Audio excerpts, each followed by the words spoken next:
Pangeran Diponegoro. Pangeran Diponegoro lahir di Yogyakarta pada 11 November 1785. Ibunya merupakan seorang garwa ampeyan atau selir bernama R.A. Mangkarawati yang berasal dari Pacitan. Ayahnya bernama Gusti Raden Mas Surojo yang kemudian naik tahta bergelar menjadi Hamengkubuwono III. Ketika dilahirkan, Diponegoro diberi nama Bendara Raden Mas Mustahar. Kemudian diubah menjadi Bendara Raden Mas Antawirya. Nama Islamnya adalah Abdul Hamid. Setelah ayahnya naik tahta, Antawirya diwisuda sebagai pangeran dengan nama Bendara Pangeran Harya Dipanegara. Ia dikenal sebagai pribadi yang cerdas, banyak membaca, dan ahli di bidang hukum Islam Jawa. Ia juga tertarik kepada masalah-masalah keagamaan daripada masalah pemerintahan keraton. Itulah yang membuatnya dapat membaur dengan rakyat. Perang Diponegoro atau Perang Jawa pada tahun 1825 hingga 1830 adalah inisiatif dari Pangeran Diponegoro karena telah muak dengan campur tangan Belanda terhadap kerajaan. Keputusan dan sikap Diponegoro yang menentang Belanda secara terbuka kemudian mendapat dukungan dan simpati dari rakyat.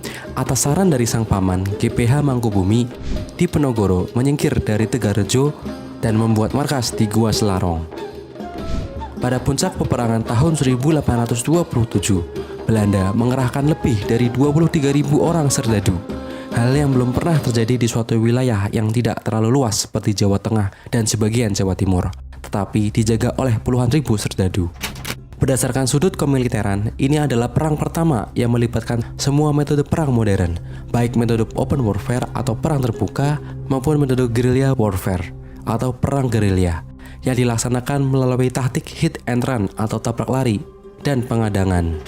Berbagai cara licik juga terus dilakukan Belanda untuk menangkap Diponegoro. Bahkan sayembara pun digunakan dengan mengeluarkan maklumat pada 21 September 1827, yaitu siapa saja yang dapat menangkap Pangeran Diponegoro, baik hidup atau mati, akan diberi hadiah sebesar 50.000 gulden beserta tanah dan penghormatan.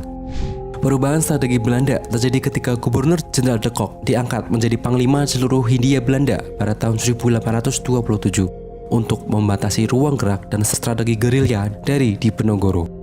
De Kock menggunakan strategi perbentengan atau benteng stelsel.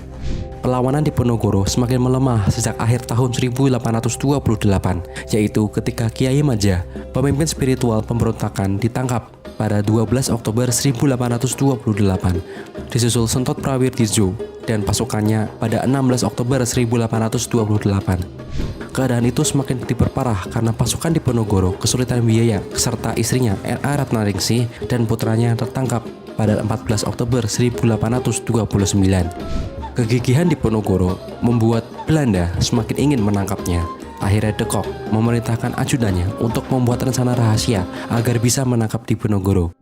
Setelah ditangkap di Magelang, dia diasingkan ke gedung Karesidenan Semarang yang berada di Ungaran. Lalu dibawa ke Batavia pada 5 April 1830 dengan menggunakan kapal Pollux. Diponegoro tiba di Batavia pada 11 April 1830 dan ditawan di Stadius atau Gedung Museum Fathahillah.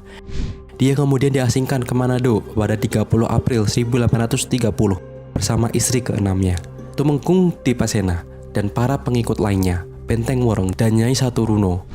Mereka tiba di Manado pada 3 Mei 1830 dan ditawan di Benteng New Amsterdam. Pada 1834, Diponegoro dipindahkan ke Makassar hingga wafatnya di Benteng Rotterdam pada tanggal 8 Januari 1855.